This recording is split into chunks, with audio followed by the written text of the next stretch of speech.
Hace pocos momentos, la Corte Constitucional, atendiendo una demanda de la senadora Paloma Valencia, que planteó un vicio en el trámite de esa reforma en el Congreso, decidió de manera unánime devolver la reforma pensional al Congreso, especialmente a la Cámara, específicamente a la Cámara de Representantes, para que se subsanara en esa Cámara el, digamos, lo que según la Corte fue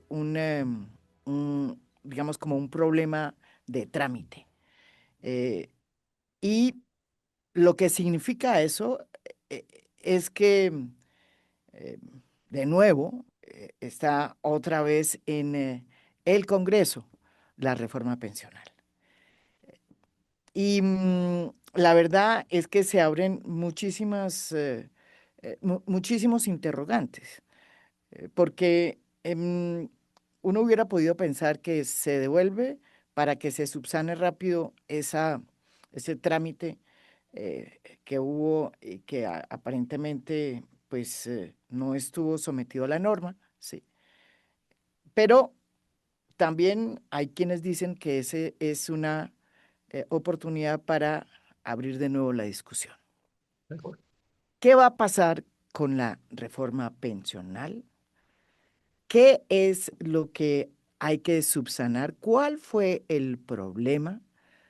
Pues para explicarnos y para poner contexto de lo que está sucediendo en este momento con la reforma pensional, que yo creo que es una de las reformas que más necesita el país. Desde hace unos 20, 30 años venimos pidiendo una reforma pensional.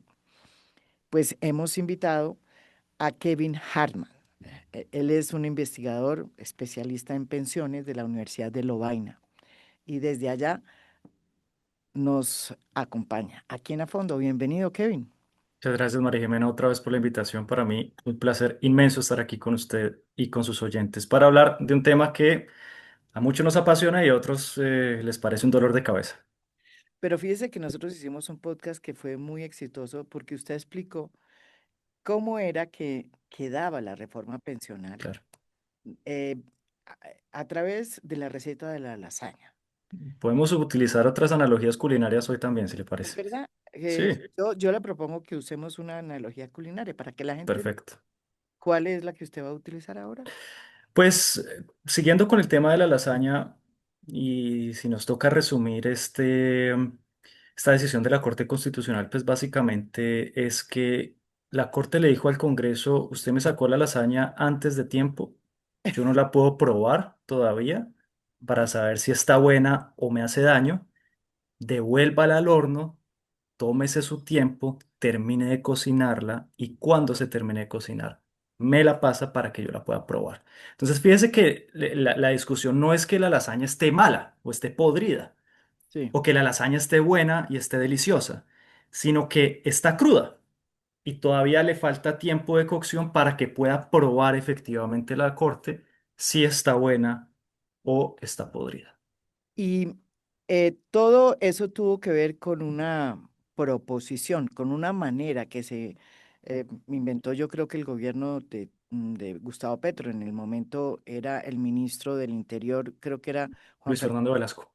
perdón, Luis Fernando Velasco, em, que yo creo que es una receta que yo creo que es muy importante que usted la explique. Es una receta que se le Claro, inventó Luis Fernando Velasco para, em, me imagino, agilizar la cocción de la exactamente, exactamente, la lasaña. Entonces, y, acordémonos un poco del y después contexto de lo que estaba pasando. explicarla. Sí, exacto. Sí, acordémonos un poco del ¿Qué año contexto de lo que fue? estaba pasando en ese momento. Estábamos a finales de junio del año 2024, así un año día por día. La Cámara de Representantes estaba discutiendo una reforma de 95 artículos que venía del Senado, que había pasado por la Comisión Séptima de la Cámara y que le faltaba muy poco tiempo para, digamos, tenía muy poco tiempo la Cámara de Representantes para hacer la discusión completa de los 95 artículos y las más de 1000 proposiciones que se habían hecho y hacer la conciliación y que todo eso ocurriera antes del 20 de junio del año 2024. Ujú, Entonces, al verse en esa situación, básicamente el ministro del Interior de entonces, Luis Fernando Velasco, habiendo consultado, según él, a varios asesores constitucionalistas, se inventó una fórmula y es que la fórmula era para evitar la conciliación, que podía ser efectivamente el momento en que la reforma pensional se terminaría cayendo por tiempos en el trámite legislativo. Entonces le dijo a algunos congresistas de la bancada de gobierno de la coalición de gobierno de entonces que firmaran una proposición ujú, y la hicieran aprobar, adoptando íntegramente el texto que venía del segundo debate en el Senado de la República. Texto que, insisto, había sido transformado para bien en la Comisión Séptima de la Cámara en el tercer debate, pero para evitarse la conciliación, ujú, se adopta íntegramente el texto del Senado. Entonces, pasa esa proposición. En ese momento estaban discutiendo otra cosa. En ujú. ese momento me acuerdo perfectamente que estaban discutiendo la ponencia de la representante Alfonso, que estaba liderando la reforma pensional, que tenía una ponencia que era basada sobre el tercer debate de la Cámara de Representantes y iban a discutir artículo por artículo, empezando por el artículo de la vigencia del sistema de pensiones.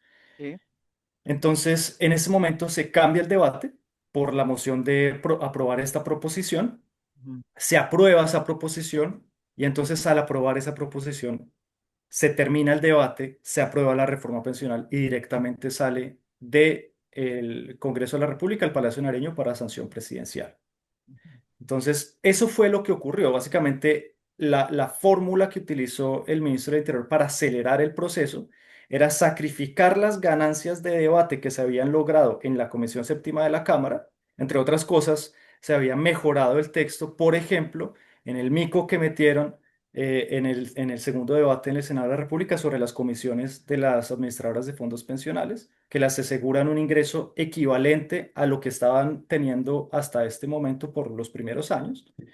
Y se había modificado eso, se habían modificado algunas otras estructuras de la reforma pensional que le habían mejorado. Y en el debate también de la plenaria había proposiciones que iban a mejorar efectivamente el sistema pensional. Creo que habría salido, si se hubiera aprobado ese texto que se estaba cocinando en la era Cámara, mucho mejor. habría salido una Era- mejor reforma de lo que salió. Tenía mucho, pero entonces se paró la discusión y se decidió presentar la proposición esta que es La proposición de la una representante María especie del Mar de Pizarro y bechamel otros. mal hecha. Exacto, como para acelerar la cocción, Ujú. entonces le metieron, digamos, mucho fuego al horno para acelerar la cocción, pensando que haciendo eso aceleraban la cocción, y pues entonces la corte, pues, No, digamos, no, pero entonces después pasó otra cosa. Entonces llegó, se aprobó la reforma se pensional. aprueba la reforma pensional. ¿Y qué pasó? ¿Qué hizo la senadora del Centro? Entonces, claro, en ese momento se aprueba la reforma pensional, se sanciona la reforma pensional y a los 2 días la senadora Paloma Valencia interpone una demanda de inconstitucionalidad ante la Corte Constitucional, básicamente como con 3 cargos, pero el primero es el más importante, es en el que vamos a centrarnos, insistiendo en lo siguiente: hay que acordarnos que Colombia tiene una estructura jerárquica de las normas, en donde la Constitución es la más importante de todas y todas las demás tienen que ser compatibles con la Constitución. Entonces, las leyes pueden tener como dos tipos de problemas. Un problema en donde el contenido de la ley es contradictorio con la Constitución y otro problema que es que la manera en que se aprobó la ley es Sí, contradictoria con la Constitución. Y el debate que tiene la Corte Constitucional en este momento es sobre la manera en que se aprobó la reforma pensional. No tiene nada que ver, insisto, con que si la reforma es buena, si la reforma expropia, no con la- expropia. A propósito de eso, ninguna de esas demandas que se han interpuesto ha prosperado la etapa de admisión porque todas son, pues, básicamente insustanciales, sino que esencialmente lo que se está centrando es si la forma en que se aprobó, especialmente en ese último debate, la ley que contiene la reforma pensional, es ajustada a un artículo de la Constitución, en particular el 157, que exige que las leyes se tengan que aprobar en 4 debates completos. Entonces, el argumento de la senadora Valencia es el siguiente. Ella dice: vea, hubo tantos, lo que se llama técnicamente vicios de procedimiento en ese último debate, tantas irregularidades de la Ley Quinta de 1992, que se podría interpretar que esas irregularidades en su conjunto configuran una elusión del último debate. Entonces, para ella, básicamente, esa reforma pensional no completó con los 4 debates exigidos en la Constitución por la suma de las irregularidades. Y hay 3 irregularidades principales que ella define en su demanda. La primera es que dice, vea, se estaba omitiendo discutir los artículos de la reforma pensional artículo por artículo, porque hay un artículo en la ley quinta que dice que si un congresista pide eso, se tiene que cumplir.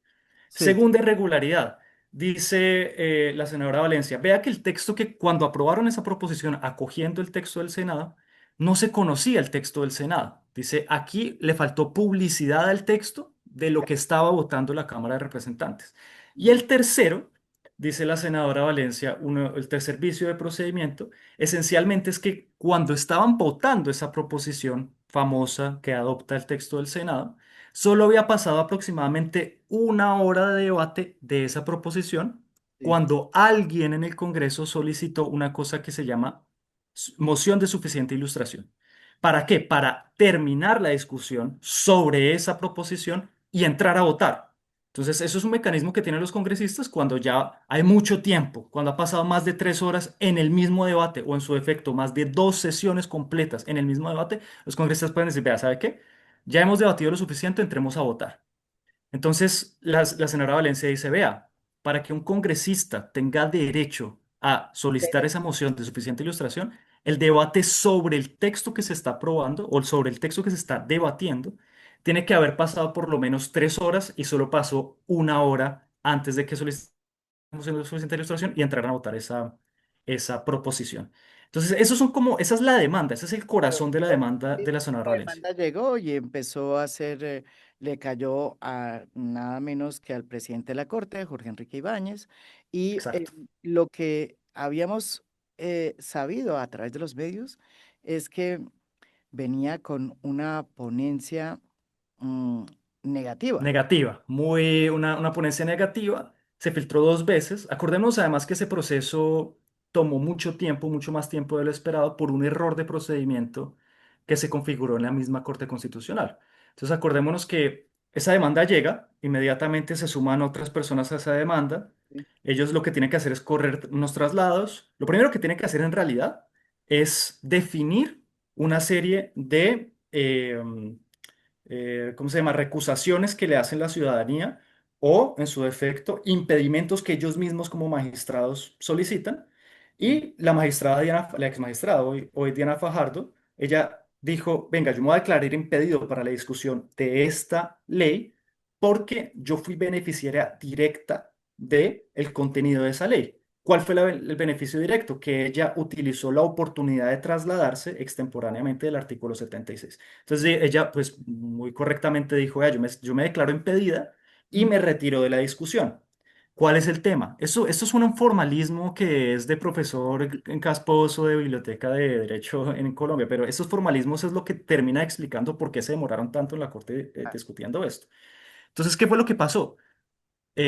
La sala plena no votó ese impedimento. Simplemente asumieron que lo habían votado, ellos no se acordaron que no lo habían votado.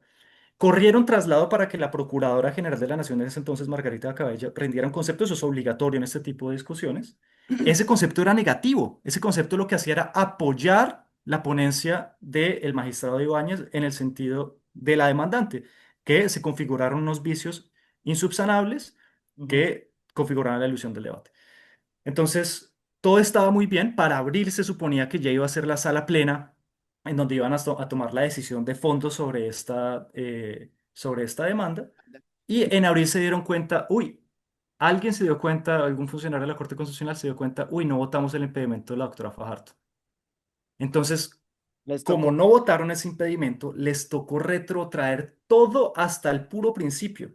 ¿Por qué? Porque si no lo hacen y votan y alguien se da cuenta de esa falta de detalle, la sentencia puede ser anulada. Ujú, Entonces se pierde todo el trabajo. Entonces el magistrado Ibáñez lo que dijo, no, fue, retrotraemos absolutamente todo, mm, sí, votaron el impedimento, sacaron a la doctora Fajardo y ahí sí volvieron a correr traslado al nuevo Procurador General de la Nación, ahora el doctor Gregorio El Hach, cuyo concepto era radicalmente distinto al de su antecesora. y radicalmente distinto a las pretensiones de la demanda. ¿Y qué decía esa? Ese concepto básicamente lo que decía es, aquí no hay ningún vicio. Acordémonos además que el procurador El Hach fue 14 años secretario general del Senado de la República, una persona que tiene un ¿Sabe peso la ley quinta? especial, sabe esto, sabe de procedimiento, y estamos hablando de una demanda de constitucionalidad sobre el procedimiento legislativo. Y él argumenta con sus razones por las cuales él cree que no se configuró ningún vicio. Inclusive él cita unas autoras muy interesantes sobre cuál es el peligro de declarar que aquí hubo un vicio, etcétera. Básicamente, esa es mi tesis, lo que yo he sostenido públicamente es que el procurador se basó en parte de su concepto en una intervención ciudadana extraordinaria que hizo el profesor Uprimi con el doctor Juan Sebastián Ceballos, Mm. también en ese mismo sentido, diciendo aquí no hubo ningún vicio. Entonces estamos en esto, estamos una demandante que pide tumbar la ley completamente, un ponente, presidente de la Corte Constitucional, que pide tumbar completamente la ley, un procurador general de la Nación, 14 años, secretario general del Senado, Biblia en ley quinta, que dice aquí no hubo ningún vicio, y una configuración de una Corte Constitucional que es incierta por lo demás, porque no se sabe exactamente cómo predecir cuál es el sentido de voto de cada uno de los magistrados. Y llegamos esencialmente a esta semana del ¿Qué 18 pasa? de junio, Sí. día en el cual, 17 de junio, perdón, día en el cual la Corte Constitucional saca una cosa que se llama flash informativo. No, y voy a decirle, en ese flash informativo lo que sorprende es que es todo lo contrario a ese escenario que usted estaba planteando. Todo lo Exacto, contrario a lo que inicialmente se sabía y que pues iba a ser liderado por el ponente, que es el claro, presidente de la Corte, el doctor Jorge claro. Enrique Ibáñez. ¿Qué Claro, decía ese la flash? expectativa era esa, la expectativa, eso Era se va a caer, eso se va es a caer, o en su defecto van a lograr un bloque suficientemente grande para salvar la reforma pensional. correcto. Y, Existía también el rumor de que le iban a devolver, pero nadie sabía muy bien cómo iba a hacer eso. pero el flash informativo, ¿qué dice? Y llega el flash informativo. Entonces, lo primero es, antes de hablar de contenido del flash, es lamentar que la Corte lleva dos ocasiones que utiliza esta figura de flash informativo y en ambas ocasiones ha creado una discusión gigantesca sobre la ambigüedad del mismo contenido del flash. La primera vez fue la sobre la sentencia del zero rating, que usted misma hizo un debate aquí muy interesante entre Ana Bejarano y Héctor Riveros a propósito de esa sentencia. La sentencia no se conoce ni siquiera el comunicado sino simplemente la decisión, una decisión que se podía interpretar de mil maneras. Y Ujú. la segunda vez que lo haces con esta reforma pensional. Entonces acordémonos que antes la Corte Constitucional de los noventas básicamente hablaba con sentencias. Publicada la sentencia, tal. Ya, Después, hacia mediados de los 2000 empezaron a utilizar un comunicado de prensa y eso fue una discusión gigantesca sobre la validez de los comunicados de prensa, sobre si eso era jurídicamente viable o no, tal. Y ahora estamos en los flashes informativos. Si esto sigue así, vamos a terminar básicamente tuiteando las decisiones de la Corte Constitucional. espero que no, que Pero espero que no. Yo igual tiene que ver eso. Yo de todas maneras no creo que eso tenga que ver con una especie de maldad de la corte o pereza ni nada por el estilo. Todo lo contrario, yo creo que están sobrecargados de trabajo al punto en que les corresponde es sacar correcto. este tipo de La verdad comunicaciones. es que no dan para No dan, no dan, están sobrecargados de trabajo. Hay que hacer una discusión como muy profunda en el Congreso de la República en el marco de una reforma judicial sobre la cantidad de trabajo y la cantidad de expectativas que tenemos puestos sobre la Corte Constitucional también. La Corte Constitucional no podría decir que es casi que víctima de su propio éxito. Sí. Tenemos unas enormes expectativas sobre la Corte, unas enormes expectativas sobre el rigor de la Corte, porque ha sido exitosa justamente en garantizar los derechos de la Constitución. Entonces llegamos al flash informativo y el contenido del flash informativo es ¿Qué lo primero dice que ese dices. flash informativo? Dice, Dice, devuélvase la ley 2381 al presidente de la Cámara de Representantes. Y contiene esencialmente dos órdenes y dos suspensiones. ujú, Todas están interrelacionadas, entonces la división es puramente analítica, básicamente en contenido todas están completamente interrelacionadas. La primera orden eh, de ese flash informativo lo que dice es que eh, con el propósito de subsanar, dice ese flash informativo, con el propósito de subsanar el vicio de procedimiento en que se incurrió en el trámite 2380 de la ley 2381, advertido en esta providencia, dice tal cual el flash informativo, le ordenamos a la plenaria de la Cámara de Representantes que vuelva a someter a discusión y someter a votación Sí. la proposición que adopta el texto completo del Senado. Esa Ujú. es la primera orden. Es decir, Pero para que la gente entienda, es decir, que tienen que volver otra vez a votar si están de acuerdo o no en adoptar íntegramente adoptar el texto del Senado. el texto del Senado, que fue la petición que planteó en su momento el entonces ministro del Interior, Luis Fernando Velasco. Exactamente. Vuelvan a discutir y vuelvan a votar esa proposición.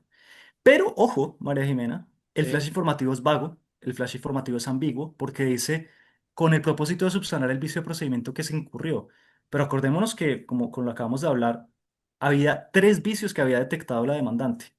¿Cuál es el vicio al que se estaban refiriendo? Pero yo le tengo algo un poquito más de chiva, si se puede Por decir. supuesto. Yo tengo entendido, según fuentes que he podido consultar, que la decisión para eh, que la Corte haya mandado de nuevo la reforma a la Cámara no tiene nada que ver con ninguno de esos vicios. Mm, Pero en cambio sí tiene que ver con uno que no está detallado en la demanda de Paloma ni estaba acogido por el presidente Jorge Enrique Ibáñez en su ponencia y que tiene que ver con el hecho de que mm, se cerró el debate antes de tiempo. Y eso sí. tiene una disposición especial en la ley quinta. Sí, la Eh, moción de suficiente ilustración. es correcto. Eso me parece que es distinto y que Me tiene parece interesante. Me parece interesante porque es un vicio de procedimiento que se subsana relativamente fácil fácil, exacto. y se subsana esencialmente discutiendo la proposición por lo menos durante 3 horas Ujú. o por 2 sesiones, dependiendo. Hay dos maneras, o por 3 horas o por 2 sesiones según la ley quinta. Entonces, si se discute la proposición por 3 horas y alguien vuelve a solicitar la moción de suficiente ilustración, en principio el vicio queda subsanado y votan. Y si votan favorablemente otra vez esta proposición, entonces vuelve otra vez la reforma a la Corte Constitucional. Entonces, Para la que, primera orden es esa, la orden es voten esta proposición, o sea, discutan esta proposición primero que todo, discutanla mínimo por el tiempo suficiente para poder exacto, eso es lo hacer que la moción de suficiente ilustración tengo entendido, y sí. voten. Tengo entendido porque como usted dice, no tenemos sino un flash informativo. Pero en fin, Exacto. la segunda que dice, Dice entonces la Corte, esa orden, básicamente de votar, discutir y votar, le da un plazo a la Cámara de Representantes. Le dice, ustedes tienen 30 días hábiles de una legislatura o en su defecto, si convocan a sesiones extraordinarias, de unas sesiones extraordinarias para poder tomar esa decisión. ujú, Si este flash informativo como que no tiene ningún efecto vinculante de nada, o sea, básicamente tienen que esperar al auto a que se lo notifiquen formalmente al presidente de la Cámara. Si lo notificasen, por ejemplo, el martes de la próxima semana, o si lo notificasen hoy, ujú. si lo notificasen hoy, Hoy suponiendo que que eso es, llegase a pasar hoy hoy, 19 de junio, 30 días hábiles terminarían el 1 de agosto, aproximadamente, más o menos. O ujú, la última semana de julio o los primeros días de agosto. Pero entonces para eso necesitarían convocar el presidente de la República a sesiones extraordinarias de la Cámara de Representantes con el objetivo de discutir esta proposición, esta reforma pensional. Entonces le da 30 días para discutir y votar esta proposición. Y además, eso es lo que me pareció más raro, María Jimena, sí, además de los 30 días que le da para votar, le da, en caso dado en que se necesite conciliar en los textos de Senado y Cámara, le da una legislatura completa al Congreso de la República para poderla conciliar. A mí me parece raro por lo siguiente, María Jimena, que quisiera ser crítico en esto, he visto varios proyectos de ley, varios proyectos de ley sociales importantes, interesantes, que tienen que ver, por ejemplo, con los muchachos de ICETEX, etcétera, que se han hundido en el Congreso de la República porque les faltó un día para poderse conciliar. Se votaron los 4 debates. Había un texto que no correspondía de un artículo entre las leyes de Senado y Cámara ujú, y no se alcanzó a conciliar y se cae por el trámite, por el vicio de trámite de no cumplir con los 4 debates y la conciliación en el tiempo estipulado. Eso a mí me parece que lo que está haciendo la Corte en este caso en particular es criticable desde ese punto de vista, porque está utilizando un estándar distinto para la reforma pensional. Ujú. Ahora, el mensaje quizás que estás enviando al Congreso de la República es, esta ley es de tal importancia que nosotros le damos el tiempo a ustedes suficiente para que discutan con tranquilidad sobre el destino de la reforma pensional. Cosa que desde una perspectiva, digamos, de ética de la responsabilidad, como lo llamaba Max Weber, es un buen mensaje. Es un mensaje de tómense el tiempo Claro, suficiente para discutirlo y conciliarlo ahora, con cierto tiempo. como también hemos investigado aquí en a fondo con todas nuestras fuentes, es evidente que eh, a pesar de que tenemos un flash informativo, lo que va a suceder es que no solamente se va a subsanar, no sabemos cómo todavía este problema de vicio, digamos, de un vicio en el trámite en la Cámara de Representantes, sino que también se le abre la puerta, y eso me lo dejaron claro muchas de las personas con las que hablé, también se le abre la puerta al debate, a que Exacto. se vuelva a debatir. O sea, Sí. Eso es artículo por importantísimo. artículo, artículo Es por importante. artículo. Exacto. O sea, que no estamos pensando que tenemos todavía reforma pensional y que va a entrar el 1 de julio, porque falta el debate y va a haber debate, ¿no es verdad? ¿Por qué no Sí. aclaras Entonces, bien? claro, ahí la discusión es la siguiente. Yo creo que la Corte, insisto, puede haber mandado un mensaje a partir de una perspectiva ética de la responsabilidad, decirle al Congreso, vea, ustedes están un poquito afanados por el tema Es más, eso es un mensaje inclusive que lo habla Uprimni Ceballos en su concepto y en el concepto del procurador también. Dice la Corte, es probablemente un reconocimiento a que el filibusterismo en el Congreso de la República no debe ser una práctica aceptable constitucionalmente. Hay varios estudios empíricos en términos de teoría constitucional que establecen cuáles son los riesgos que implicaría aceptar que en Colombia, a diferencia de Estados Unidos u otro tipo de congresos, se acepte el filibusterismo como una práctica deliberada en el Congreso de la República. Y el En fin, filibusterismo es lo que... el filibusterismo y el obstruccionismo por parte de la oposición es utilizar, abusar de cierta manera de algunas figuras del trámite de procedimiento para poder frenar la discusión, no permitir la discusión justamente de un proyecto de ley con el cual no están de acuerdo, pero es el abuso de esas figuras, no es el hecho de que utilicen, por ejemplo, de vez en cuando, sí, la ruptura del quórum, cosa que es absolutamente legítima, pero por ejemplo, María Jimena, 1.000 proposiciones para un articulado de 95 artículos. Eso no, eso nunca se había visto. 1.000 proposiciones. Había proposiciones que básicamente le cambiaba la coma de un artículo a otro. en la Entonces, Cámara, en la Cámara. Entonces, pues son proposiciones absolutamente inhanes y pretender que se tengan que debatir esas 1.000 proposiciones, pues básicamente era enterrar en efecto la discusión de fondo sobre la reforma pensional. pero Entonces, básicamente el ¿y qué filibusterismo es fue lo el que pasó? abuso de ese tipo de figuras ¿Qué fue lo que para pasó? impedir una decisión. Exacto, pero eso fue lo que usted dice sucedió cuando se estaba discutiendo en Exacto, entonces, ¿qué es lo que dice el estaba el tiempo. procurador? ¿Qué es lo que dice el procurador en su concepto? Es, ojo, que la discusión sobre si hay vicios o no de procedimiento en el trámite de esta ley, en la aprobación de esta ley, tiene que verse completo. ¿Y cómo así que completo? Pues se tiene que ver cómo el trámite en las dos corporaciones, tanto en el Senado y la Cámara, hubo efectos deliberados por parte de la oposición en general y de otros congresistas que abusaron de algunas figuras para aplazar la discusión, para no discutir en efecto Ya. el contenido de la demanda y que se hundiera por términos. Se abusó, es decir, un poco la idea es no que se utilizaron estas figuras, que es absolutamente legítimo hacerlo en una oposición, pero Como que pues a se utilizarlo de abusaron forma de... razonable. ¿Y como Si usted lo usa, cuáles serían esas figuras? la ruptura de quórum, por ejemplo, lo que ocurrió entre el primero y el segundo debate en el Senado a cargo de la presidencia del senador Iván Name, que dejó pasar 7 meses sin justificación, el agendamiento del segundo debate en la plenaria del Senado de la República. Ya. 7 meses dejó pasar el senador Iván Name, en su momento presidente del Senado, entre una cosa y otra, con la excusa peregrina que se tenía que hacer muchas audiencias públicas. Se hicieron 8 audiencias públicas. Ya. ¿Qué más audiencias públicas se necesitaban? Con una, parece, o con dos o con tres era bastante suficiente, porque además ya se habían hecho en la misma Comisión Séptima del Senado. Con las rupturas sistemáticas del quórum, con la interposición de de proposiciones inanes. Estas cambian una coma, le cambian dos palabras a un texto de un artículo inane, Y pues eso, en y este eso, caso. y eso lo hicieron sobre todo ¿quiénes? ¿Los de la oposición? ¿Los de quién? Sí, hubo una estrategia deliberada por parte de algunos congresistas de la oposición que hicieron eso, más de 1.000 proposiciones para un articulado, para 95 artículos. Hubo otras proposiciones, quiero decirlo también, hubo dentro de la misma oposición muchas proposiciones que eran, pues buenas, eran buenas proposiciones que merecían ser discutidas en el trámite de la plenaria de la Cámara. Sí, Inclusive en la Comisión Séptima de la Cámara hubo proposiciones interesantes.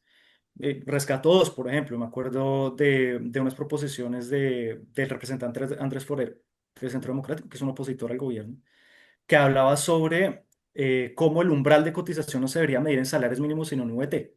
Eso permitiría, por ejemplo, también aliviar de cierta manera eh, la presión fiscal a largo plazo de la reforma pensional. Otra proposición de un congresista más bien independiente, de Duvalier del Valle del Cauca, que lo que quería era solicitar, él tenía tres proposiciones para que se discutieran justamente sí. para alterar la fórmula la fórmula de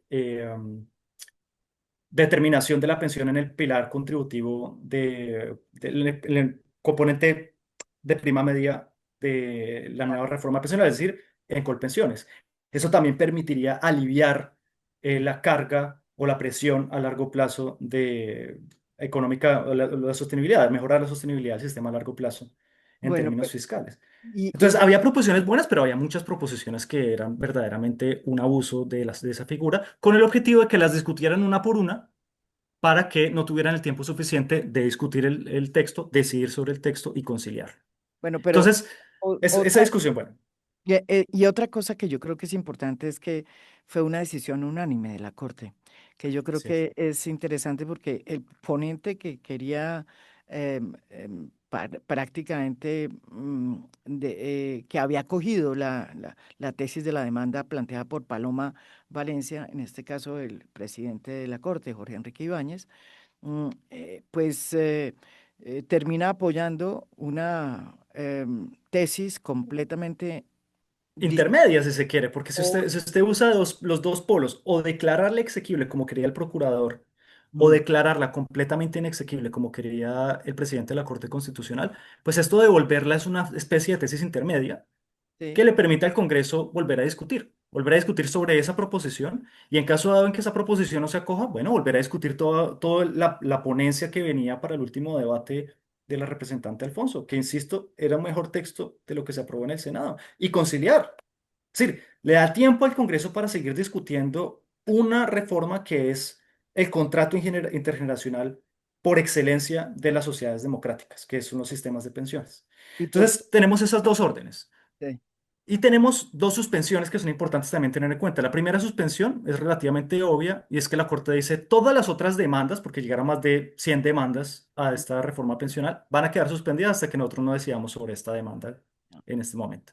Y la segunda es que la ley, como se aprobó, queda suspendida mm, en el articulado, es decir, lo que usted dice es completamente cierto, María Jimena, no vamos a tener, pues salvo que algo extraordinario ocurra, sí, reforma pensional para 1 de julio de este año, salvo en dos artículos. Entonces, queda suspendida la ley, sigue existiendo la ley 100 del 93 como veníamos, ujú, salvo en dos artículos. Artículo número uno que sigue vigente es el de la oportunidad de traslado. ujú, Y el segundo artículo que queda vigente todavía es el de la elección que tuvieron que hacer las personas hasta enero 16 de este año en su administradora de componente complementario de ahorro individual, es decir, en la AFP que usted va a escoger o que mm, escogió o que le asignaron ya, ujú, porque ya le habían llegado la notificación de asignación, para poder hacer las cotizaciones por encima de los 2,3 salarios mínimos. Entonces, esos dos artículos se mantienen vigentes, todo lo demás queda suspendido. Esa suspensión es clave porque viene también en el marco de una especie ¿cómo se llama? Pulso que hace la Corte Constitucional con el Congreso, porque le dice, vea, señores congresistas, esta ley, a pesar de que ustedes, por ejemplo, insistan y la voten y la concilien, esta ley no entra en vigencia sino hasta que yo decida, Corte Constitucional. claro, Entonces, lo que tiene que hacer el Congreso de la República es eso, decidir conciliar, si es el caso de conciliar, si es necesario conciliar, volver a enviar a la Corte Constitucional el texto y la Corte ahí sí va a tener que discutir nuevamente sobre los vicios de procedimiento y todos estos temas del filibusterismo y demás, ya con una receta comestible. Y ahí sí la va a poder probar y va a poder decir, ¿está bien o está mal? O sea, para que llegue ese momento todavía estamos lejos. Para que llegue ese momento, por lo menos nos faltan unos días, unos 30 días. Bueno, Kevin, muchísimas gracias. Yo creo que esa receta de lasaña. Todavía está cruda, María Jimena, la volvieron a meter al horno. Entonces hay que esperar a que se termine de cocinar para que la Corte pueda en efecto probarla y definir si por los argumentos de la senadora Paloma Valencia esa receta está podrida o es digerible. Bueno, ustedes lo oyeron aquí a Kevin Harman y finalizo con el hecho de que es importante que la gente entienda por qué es importante una reforma pensional, que el país necesita desde hace mucho tiempo. Porque si quieres, me puedes hacer esas frases claves de por qué. En una frase muy contundente, Kevin, ¿por qué es que nosotros necesitamos esta reforma pensional?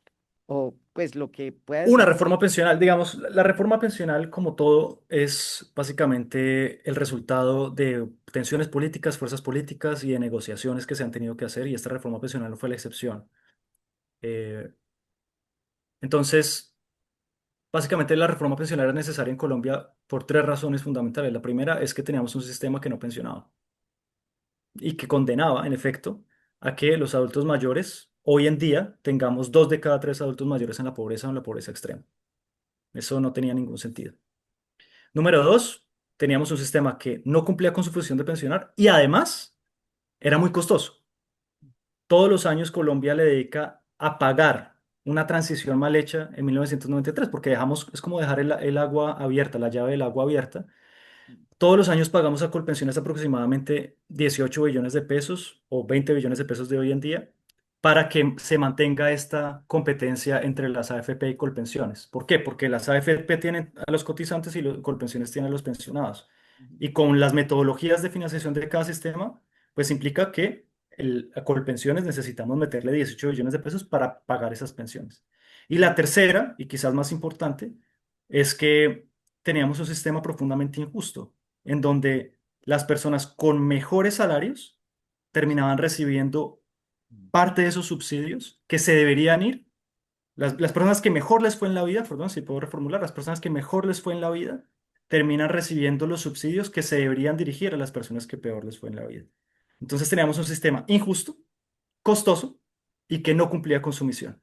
Luego, este sistema no es perfecto, tiene algunos problemas, insisto, y además por la forma en que fue, lo acabamos de discutir, por la forma en que fue decidido, Condimentada y condimentado, pues no quedó probablemente muy rica, pero era necesario y sobre esta base, y María Jimena, yo creo que esto es importante tenerlo en cuenta para ahora que vamos a empezar un año electoral el próximo año, a todos los próximos candidatos.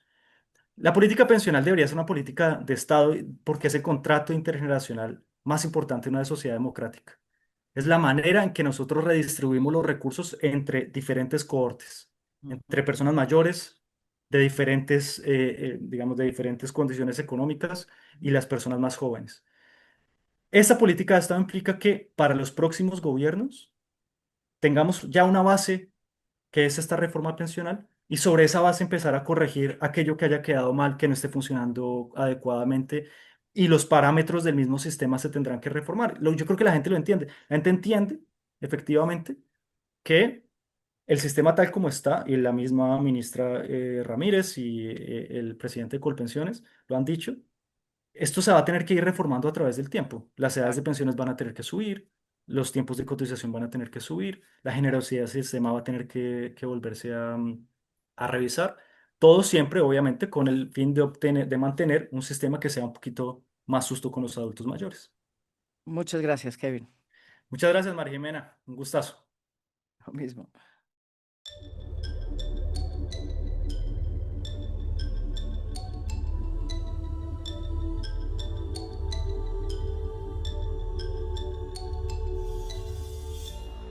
A Fondo es un podcast producido por Mafialand. Producción general, Beatriz Acevedo. Producción de audio, Juan Felipe Rojas. Música original del maestro Óscar Acevedo. Nos pueden escuchar también en mi canal de YouTube. Gracias por escuchar. Soy María Jimena Duzán.